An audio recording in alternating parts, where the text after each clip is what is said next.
Well, welcome everyone who's jumping on. We're guessing that number of folks are probably getting off their last call, enablement session, sales meeting, whatever it is. So we're going to kick off with some quick intros. But you're in the right classroom if you're here to talk about execution excellence, bridging the gap from enablement to the field. We have an amazing group of panelists here who I'm stoked to learn from. Um, and before we dig in, I figured it'd be good to do some intros, and we have a fun icebreaker that Robbie just recommended. Um, yeah, maybe we can just go around the horn here for some quick intros, share a bit about ourselves, where we're at today, and if you had to bring one thing, if you were stranded on a desert island for 30 days and all you had was guaranteed shelter, what would it be? Robbie, I'll pass it off to you. All right. So my name is Robbie Halford. I'm the head of GTM enablement at teamwork.com. I've been in enablement for 12 years. I was a seller 6 years before that, and I was a teacher before that. So been around the space for a little while, and lucky to be on the panel with all you all. And if I was going to bring something, I'm bringing a machete. Because, you would be able to cut stuff. Is this like a Lord of the Flies situation, Robbie? No, that would be a conch shell. That would be like Piggy and the blow the conch kind of thing. But the machete piece, you can use it to like break leaves, cut food. All that. It's multi-purpose. Either that or a hatchet. One of those two. Awesome. And yeah, feel free to jump in the chat there. We're trying to make this as engaging of a session as possible. So it's enjoyable for everyone. So I'll pass it off, Ashton, for you next. What would you bring and what are you up to these days? Hey everyone, I'm Ashton Williams. I'm based out of Toronto and currently leading enablement for Slack. I've had some time in enablement as well as selling, coaching, and training. If I were on a deserted island, other than trying to get off of it immediately, I would bring something that replenishes water. You can't really live without that, and seawater is not drinkable. So something to help me have fresh water daily. Awesome. And to round us out, Nate, how about yourself?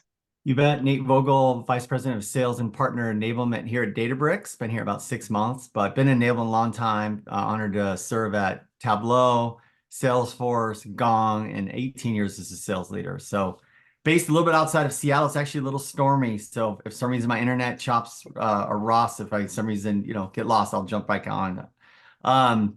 Listen, I probably should say on an island, bring my wife, bring my son. But listen, if I have one thing, I'll bring my dog. Because he can hunt. Rio, he's my little buddy. He probably will help me, keep away the bears, and then I'll figure out the water thing. So my dog Rio. What? I love it. We'll share. I think Ashton would share her water thing. Yeah, thank you. Yeah, we're gonna take it. And I'll take your machete too, Robbie. Yeah. So Yeah. As long as you don't play that. If I'll let you.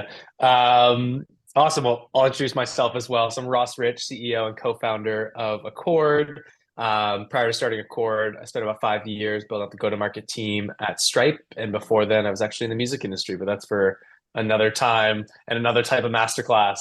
But if I'm bringing something to the island, I was joking that I was going to bring a volleyball. If anyone 90s babies get that reference. But honestly, after hearing everyone, I'm like, oh, that makes so much sense. That makes so much sense. I'm going to bring Dahlia, my dog. Nate, I'm going to have to copy you. I'm going to bring Dahlia, my dog.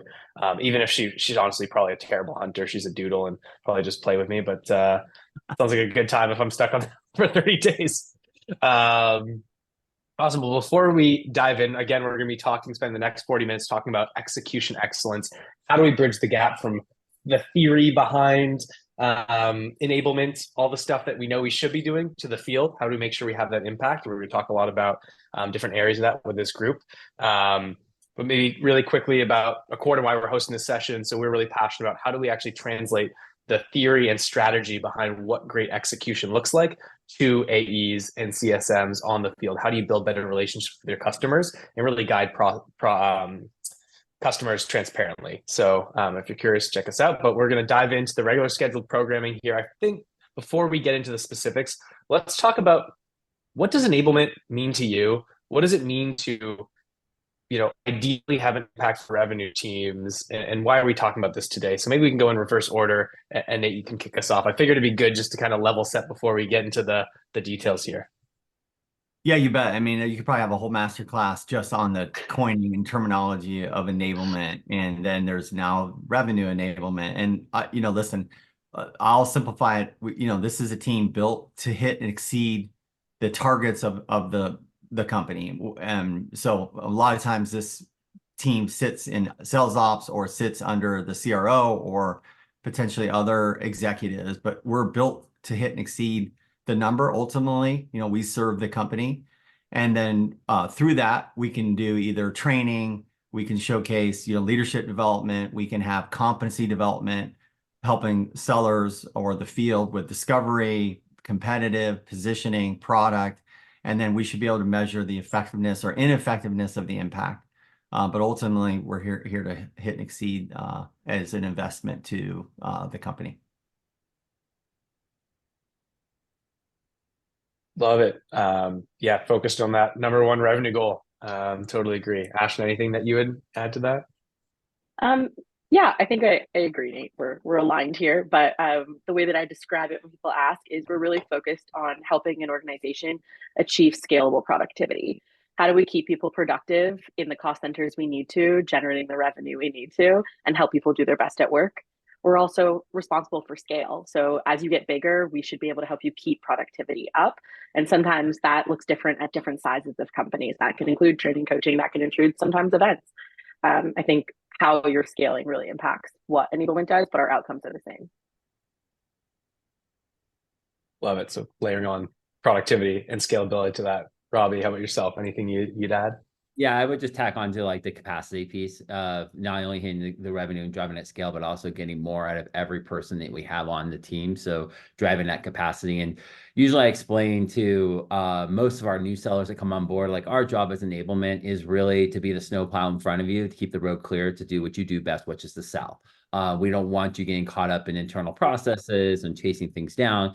Our job is to make that road as clear as possible for you. So kind of looking at ramp programs, looking at continuing education, content, and then finally like the other bucket, which is this, the as described or as duties as what am I looking for? Duties as presented or described, the extra bucket that enablement typically falls in a lot. Totally. Yeah, I love that analogy. And it doesn't always feel that way. And that's why we're having this session. I think that's why, this is a topic that I'm excited to learn about from all you. I think as a seller in my career, sometimes I hope I'm not hurting any feelings here. Sometimes it can feel like enablement's almost like an oxymoron. Sometimes it feels like, hey, here's the theory behind a lot of stuff. We're going to take you off the field and we're going to teach you things that might not impact your job and then go back to doing the things. The reason I was excited to have this crew on here, because I've heard, a lot of positive feedback, both, either working with you directly or just kind of hearing from the community, that is not the case. And you kind of help really translate, what the team needs to happen, hitting goals and productivity and make it easier for sellers. So that's what we're going to be talking about today. So maybe a follow-up question. How do you think about your role of, ongoing coaching, reinforcement, and making an impact in enablement programs and really, I think, like Robbie said, being that snowplow that's removing the obstacles in front of sellers? Ashton, if you want to kick off with this one. I think when we talk about coaching, that is a specific one that different companies will do this differently. I firmly believe the best coaching you can have is from your direct sales leader. I have always had someone in the field with me when I was a seller. They understand the deal, they see the nuance. And enablement sometimes staffs coaches, so you have dedicated coaches on staff. It really depends on that, but I really try to work with my leaders and say what enablement delivers you is customer readiness. We give them all the context, all the things they need to be ready to have that conversation with the customer. And we're trying to achieve some behaviors. That's a partnership with managers on how do we get that behavior to the peak of that performance, and outcomes should follow. And so I think really focusing in on like, what do they need to be ready, so that coaching them is not the biggest job or the only thing our sales leaders are doing. We want to get them to that halfway mark. And that's a part of reinforcement. Reinforcement should come on the job in the field. Sellers aren't made in the classroom. They're made through their at-bats, and the quality of those at-bats makes better sellers. And maybe as a follow-up to that, like, how do you make that happen? I'm seeing everyone nod along here. And I know in theory, we're like, yes, that's how we get better. Someone who actually understands the deal dynamics, who's plugged in, who knows what good looks like on the field at our company. I'm sure most sellers out there would probably put their hands up if you ask them, um, or if you shared the stat, I think it's like something like 9% of sellers feel like they're getting coaching from their frontline managers, and probably 80+% feel like if they're managers, they are coaching their team. There seems to be a big disconnect there. How do you help with that? How do you make sure that you're, enabling those managers and sellers to be getting better every day on the field and on the classroom? I think we just don't forget that managers are an audience. Sorry, go ahead, Nate. Oh, no, I was going to say, I didn't know who that was. So Ashton, keep Sorry, going. yes, long-winded question to you, Nate. It's okay. I'll start and I'll hand it off because I know we all nodded our heads along for this, but managers are also part of our productivity engine, right? Making sure your managers know the difference between a deal review and a forecasting call and a coaching call is important. Making sure that they make time for that. How often?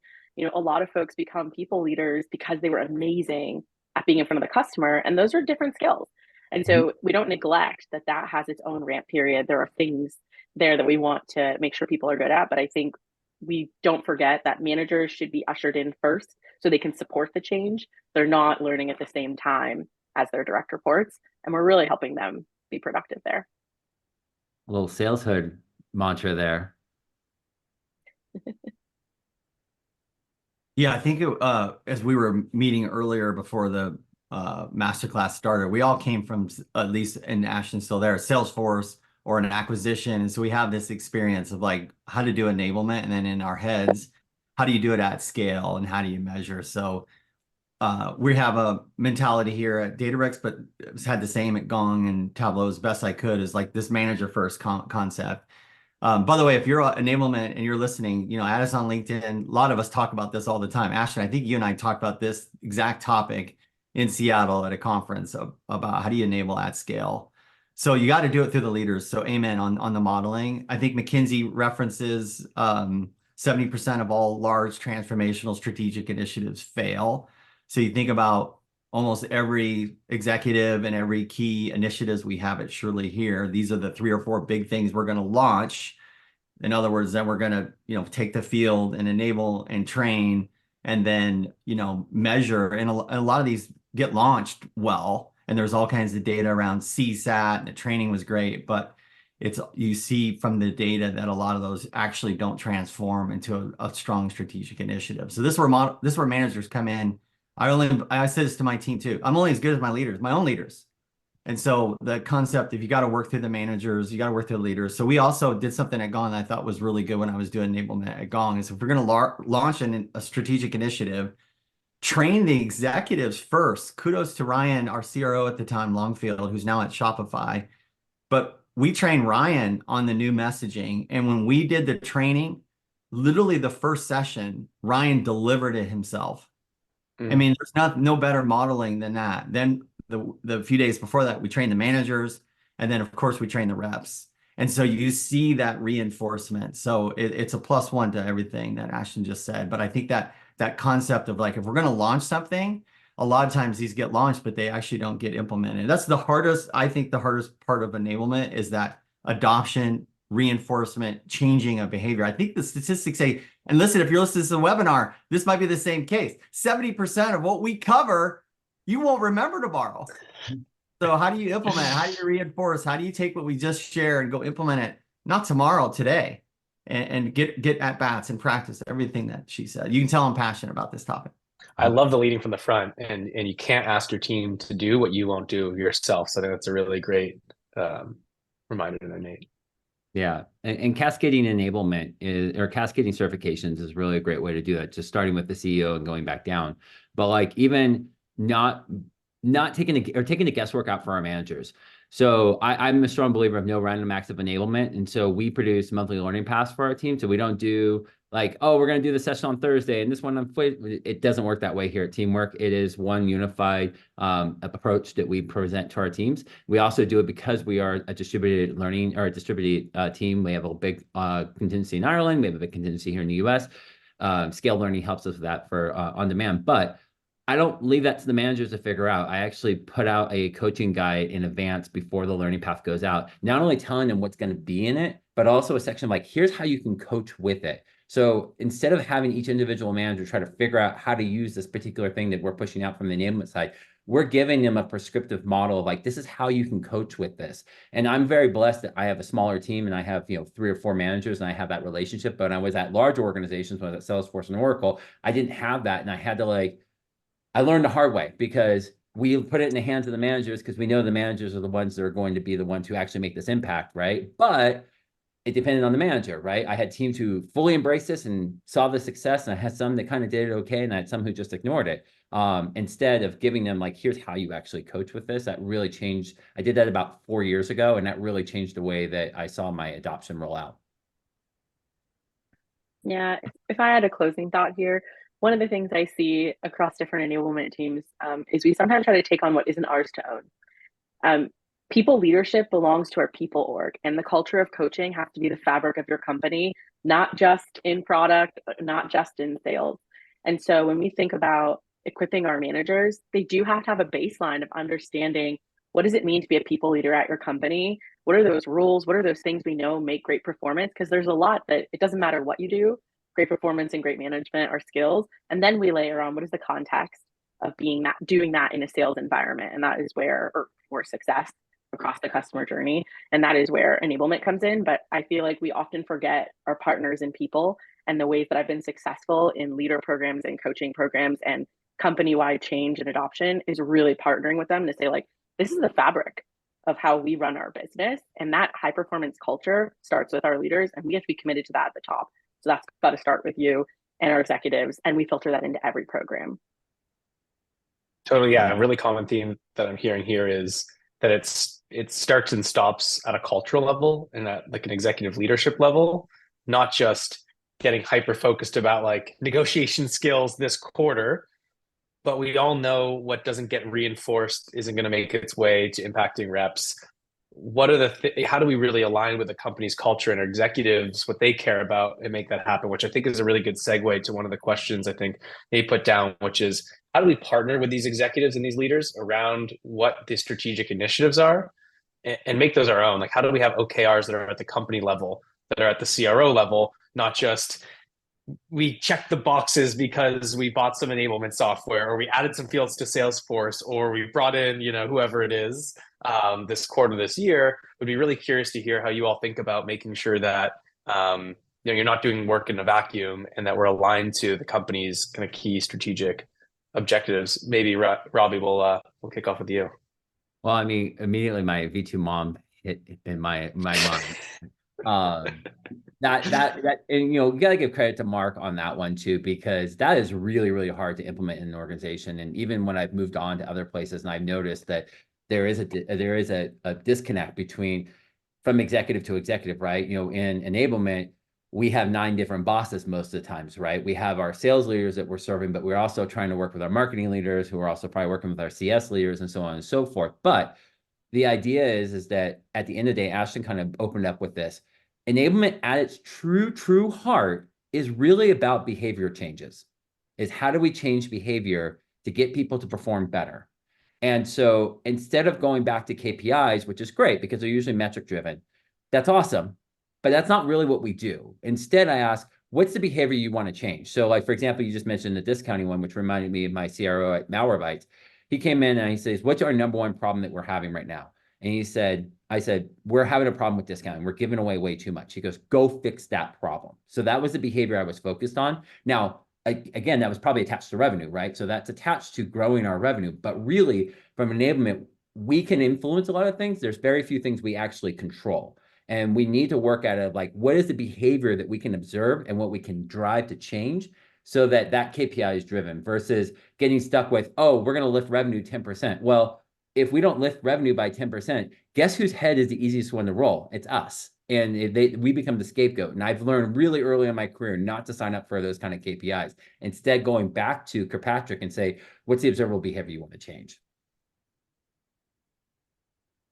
Yeah, any differing opinions on signing up for the behavioral change versus the outcome? Because I have heard both, and I'm curious to hopefully we have some kind of differing opinions here to kind of talk through the trade-offs of those two goals. Nate, do you want to pop in, or should I?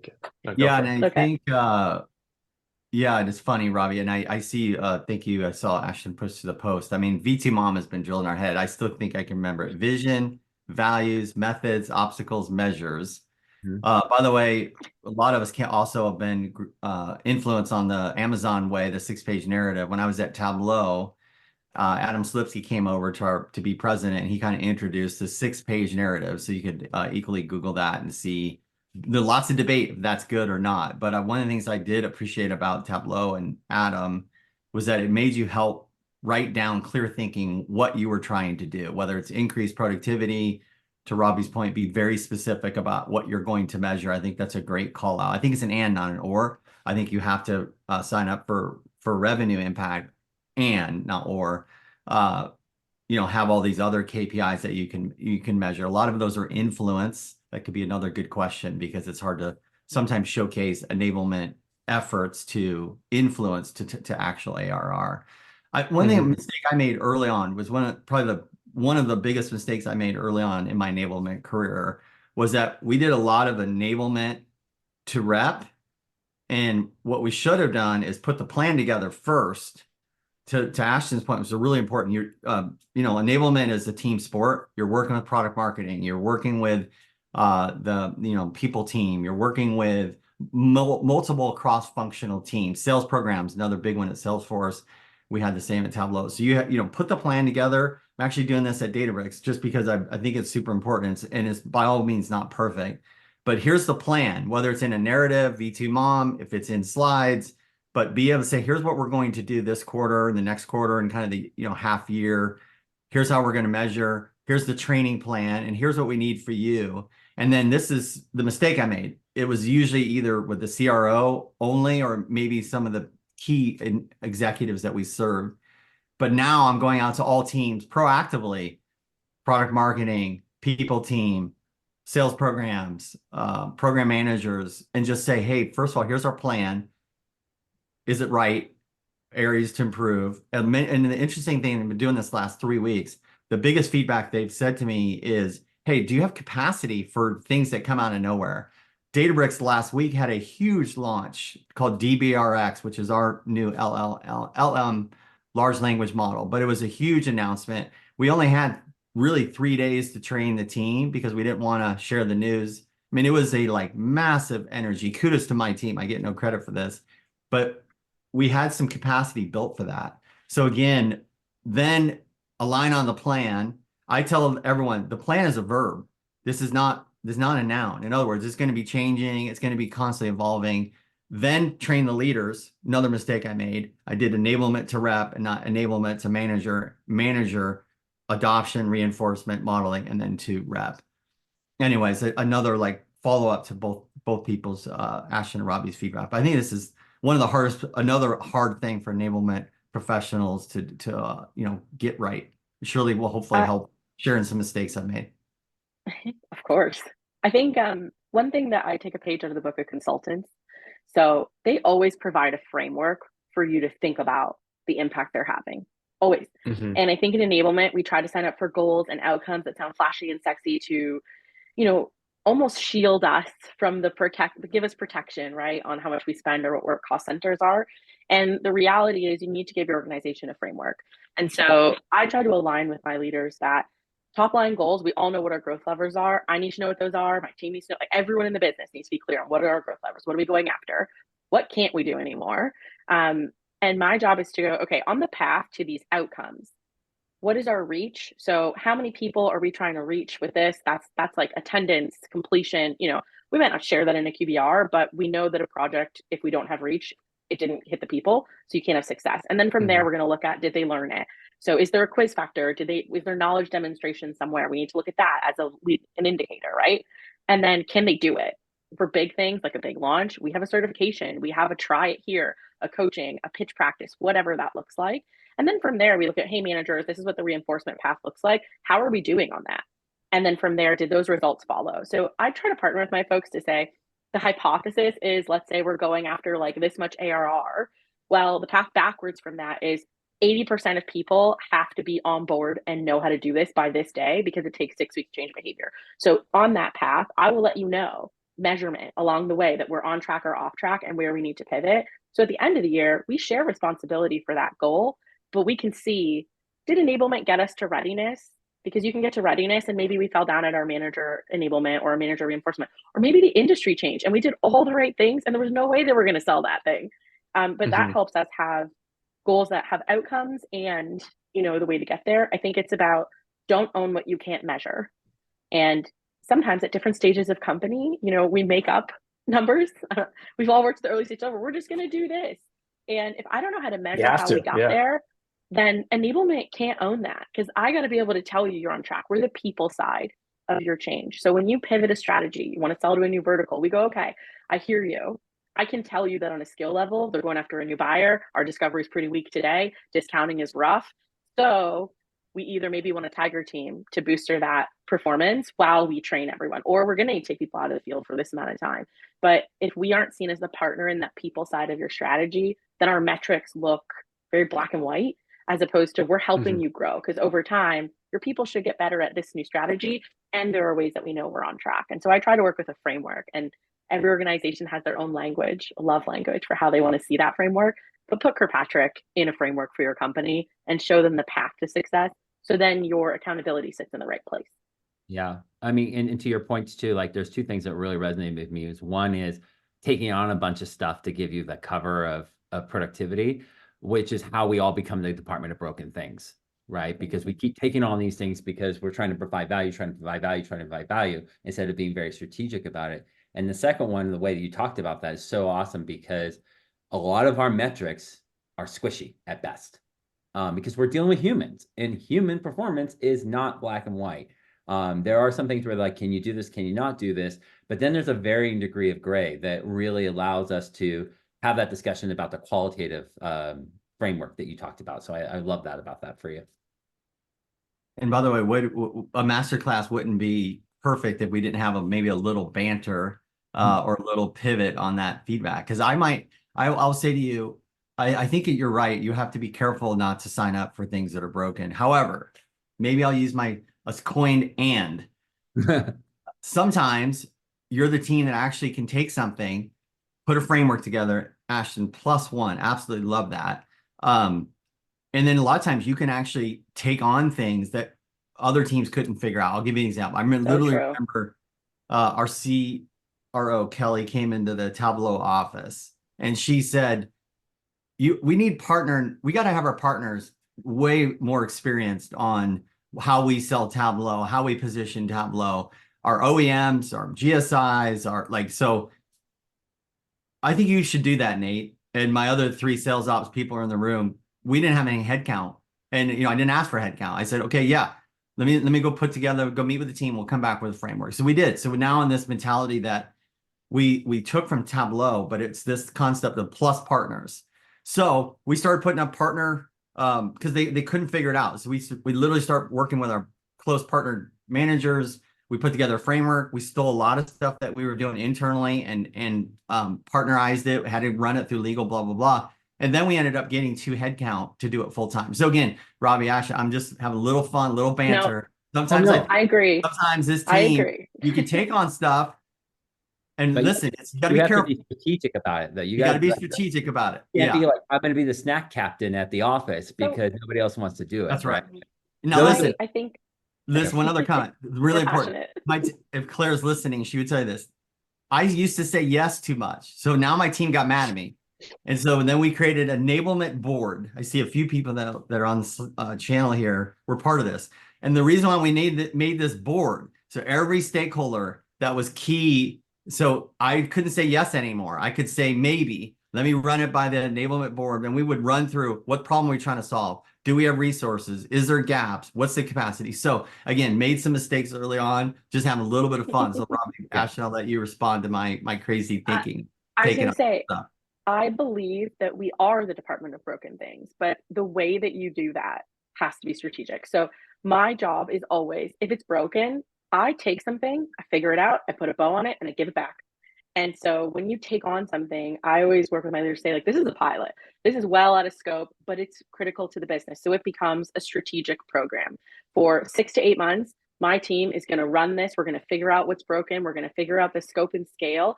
And we're going to give back to you a data analysis of what's working, whether you should turn this on or off, who we think should staff it. And from this point on, it has a handoff team. And that's very common. So and some things we pilot, we do well, we get to keep, and you get headcount for them, or we want to keep. Turns out we're the best people to do them. But part of enablement, which I think is what becomes hard, is we are also the team between other teams. We figure out, we help not just our sellers and leaders work better. We partner with our product marketing, we partner with ops, we partner with people. We live between that gray area, which means sometimes when there's nobody to catch something, it's us.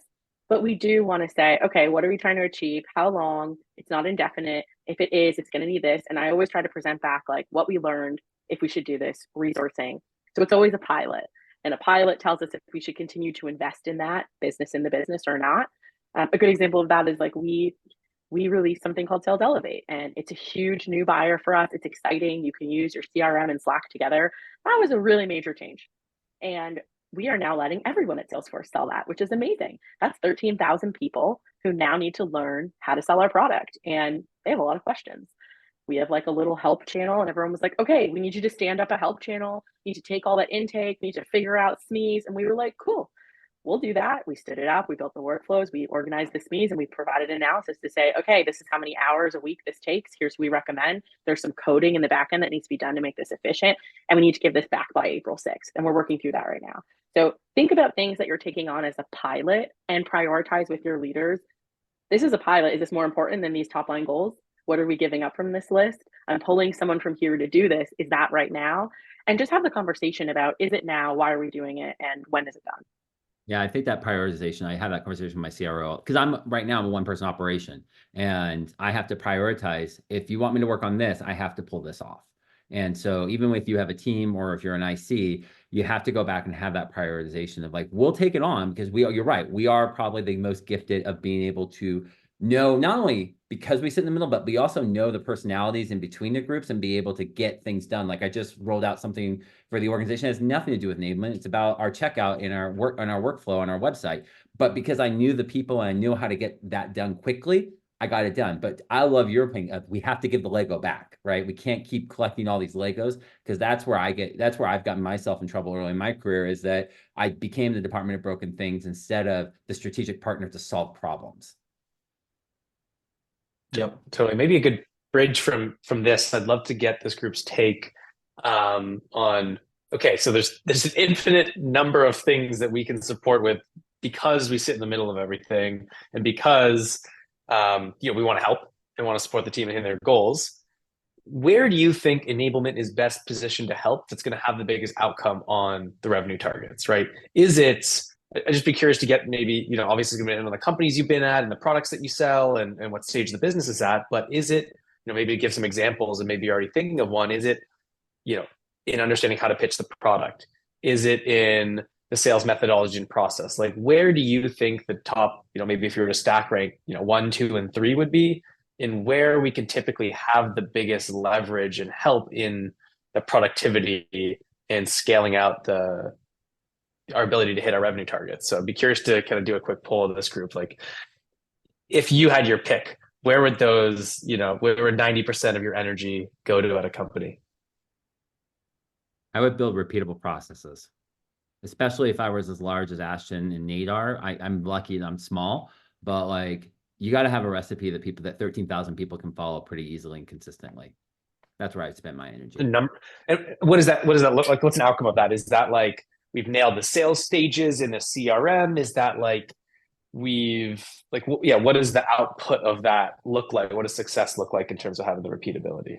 I mean, predictability is probably the one thing that would be the outcome of that. And that's why I'm not going to do a product plug here, but like, that's why I love most about Accord is that I can build a process that people can follow and I can measure.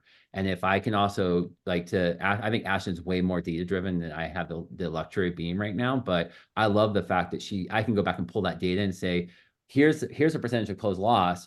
let's go back and look and see how the deal actually was executed against. Or on the post sales side, looking at our post sales and looking at adoption of the product and saying, okay, this customer is in poor health. Let's go back and look at their implementation. Let's go see what they actually completed and what they didn't. So like, I like that process piece of things because I can help uncover what might be missing, that we can go back and say, okay, is this a skill or a will problem?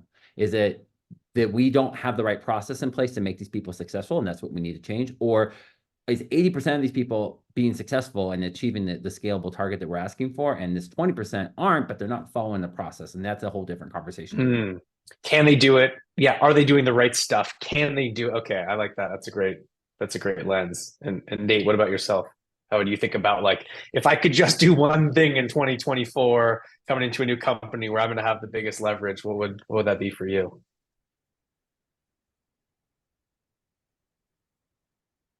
Oh no, Nate might have frozen. I think it's us. well, great call. A lot of it depends. Can you hear me?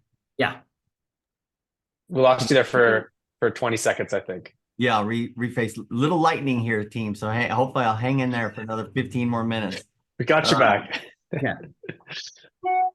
I think, I mean, I will say it, hopefully I'll repeat it. Robbie said something really important. It depends on the scale of the company. You know, we here at Databricks, not only are we trying to enable thousands of sellers, but we also have, you know, a large ecosystem of partners, and there's multiple initiatives. And I don't think this is any different than any other large scale company. I saw the same at Tableau. There's multiple things. And then we got acquired. Not only do we have the Tableau initiatives and company priorities, but then we had Salesforce's company priorities. And so not only do we had to train, Ashton said it, like, you know, I think it was like 4,000 sellers at Tableau, but then how do you teach the 10,000 Salesforce core sellers about Tableau? So I think scales really matters. But if I was to do a couple things, I would make sure we could really measure the enablement impact for the company priorities. I'll go back to the example last week, launching DBRX for us. So for us, Databricks, that was a big effort. I'm a big Gong fan, obviously came from that, whether it's Gong or conversation intelligence, hopefully enablement, whether you have a one-person enablement team or, you know, 80, which I had at Tableau, but you want to make sure that you can measure the effectiveness. So we actually have a DBRX smart tracker for every conversation that's happening. So if we say DBRX or the customer says DBRX, Gong can capture that, and we're starting to understand measurement. Not only of the enablement efforts, like we train sellers to say this, do this, and are they doing it? You know, so there's surely gaps, you know, and or what's the customer's feedback? Do they have questions? They're confused. They don't understand how we're different than our competitors. You know, our platform has changed. And so this is, you know, really impactful, especially on Gen AI, where you're shifting Databricks from a data and AI company to a data and AI company plus Gen AI. And so anyways, seeing that, so I try to make sure we can not only showcase the training measurement, how good was that training? By the way, some people say, well, we don't necessarily care about that anymore. I do. That's my customer, internal people. If a AE says that training was helpful and impactful, that is super important.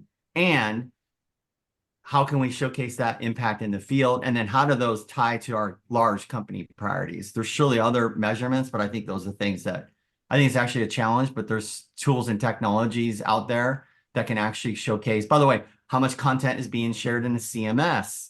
So, you know, seeing that of like, you know, what's actually being shared within an account, you get all kinds of data and insight. What's your partner's feedback to the training, to the rollout? Do our partners understand DBRX as their feedback? So that measurement and those data points, I think, again, early mistakes that I made is trying to do the same thing here.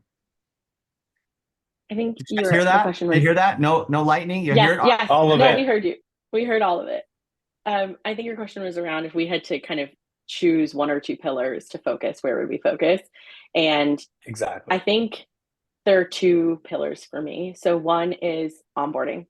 It is not the sexiest. We forget it, but as you grow, if your new reps do not ramp and start to make the money business in the time allotted with how much we spend to find, source, and recruit salespeople, you're running at a debt forever. And it really puts a lot of pressure on your enablement after, because you're constantly trying to catch up people at different levels. And I think getting your onboarding right, people need to leave that knowing how to do the job, And onboarding isn't just a 2-week program when they start. Those first 90 days, they need to know your product inside and out. They need to know your customer inside and out. It needs to show your scalable processes. It needs to line up with how your customers buy. And if you get that right and keep it right as your business changes, you have a little safe haven on the amount of change management you might have to do in your company. The second is, how do you make change agility fabric in the company? And so I always describe that, like, right now I'm at a big company. When I was at a small company, these were true. At a tech company, either the market changes, the pricing changes, the customer buying behavior changes. And how do you help your reps see the puzzle? So there's like a puzzle piece. We've got one picture. When I take a puzzle piece out and put a new one in, everyone knows the picture. So that puzzle piece change shouldn't be so disruptive. In order to create that, that's your, methodology. That's your lining up your systems and process. That's making sure we're measuring we're all agreed on what our top line metrics are and how we impact them. When we talk about those processes, that's like knowing our big deal motion versus our high velocity sale motion. Those are all the fabric of making a company change agile. And so people have to have a good start to the job. I believe that personally, that we unlock money, careers. We help everyone have a fair shake in one of the highest grossing income careers in the world. My onboarding very much matters. And the next of that is, when things change, how do I make that agility, that resilience, that ability to move with the market fabric of how my people sell and talk to our customers? Our customers feel the impact of that, right? And so that's going to encompass a lot of things, but you want to grade your company. Like, do people have a good start? Because if they don't, the rest of it, you're going to be doing that forever. You're going to go and paint the bridge and paint it backwards across every single unit. The next is, when we make change, is that change effective, productive, efficient, having outcomes resonating with the customer? Whether that's a new product launch, whether that's changing our CRM, whether that's how we quote, whether that's discounting, are we able to make those changes? Over time, enablement should make you absolutely change agile. And if it doesn't, then we're not lining up with the right teams, right? Like, I want to work with finance on onboarding. When is the break-even point for a rep? My onboarding can't be 8 weeks if break-even needs to be at week 3. We either need to pay them less, recruit differently, or have less of them, right? It's impossible. But if I don't know that data and those numbers, then I can't achieve those pillars. So to me, those are the two most important places, regardless of your size or scale. Very passionate about ramp as well. It's actually my dissertation. It's a big deal. Like, Ashton's 100% correct. We do a crappy job, and we have to differentiate between onboarding and ramp, because onboarding is like where the bathroom is, and ramp is like how we're going to help you be successful in your role. But like, if we don't do a good job on that, it doesn't matter how great our processes are. People are gonna be lacking for 6 months. And I don't know, especially most SaaS organizations don't have 6 months of patience with a seller to not perform. And you can't because, as I'm saying, the business can't afford that. It's the unfortunate reality of a high pressure role like sales. And one thing that actually came to mind, because I love looking at almost every problem from the lens of sales and getting deals done, because that's my background. Expectation setting is so important. And that's kind of the thing that popped up when I heard onboarding. And that's your biggest lever, because you can't reset expectations with someone after, like your customer, after the first 30, 60, 90 days. How do you expect to do the same thing with someone you're paying a ton of money, investing in a ton of resources in to sell your product, right? I love that framing of like, you need to get that right, because how else are you going to enable them in the future, and kind of the debt you take on if you have a bunch of people joining that don't know how to do some of the basics. So it's a great takeaway. I'll just say +1 again. So to Robbie's point, like, I love that, by the way, we're talking about onboarding again. I think in the enablement space for a few years that we weren't, right? We were talking about how do you do more with less. I still think there's some companies, and surely customers that we sell to here at Databricks, we have that. So that's why, companies are investing in tools or technology to help on that. I also think +1 to, we're having more energy on like, okay, we got onboarding. This again, verb, so important to get that right. So amen on that. And how do we do manager onboarding? Speaking of our first topic, manager first concept. So like, how do you implement a manager boot camp, a manager onboarding, get those managers up and running? But just amen. I love that we're even starting to spend more energy back on onboarding, which means companies are investing in, growing companies. So, definitely +1,000, Ashton, on your comment about onboarding. Well, we could probably keep this conversation up for another 45, but unfortunately we're getting to the end of this. Absolutely flew by the last hour or so together, but just a huge thank you to Robbie, Ashton, Nate for taking the time out of their busy days, being pulled in a million directions from all the internal teams to make this happen. Really excited to share this with the folks that are probably on their own training and team meetings right now that'll be listening to the recording. And I took a lot out of this. I think, some of the takeaways of the leaders being that number one lever versus just thinking about the reps, thinking about those first 90 days. What do we say yes to? What do we say no to, more importantly? So thank you so much for sharing your lessons, and excited to continue learning about this the space of enablement that seems to be endless. But have a great rest of the day, everyone. Good to see y'all. Thanks for having us. Thank you. Bye.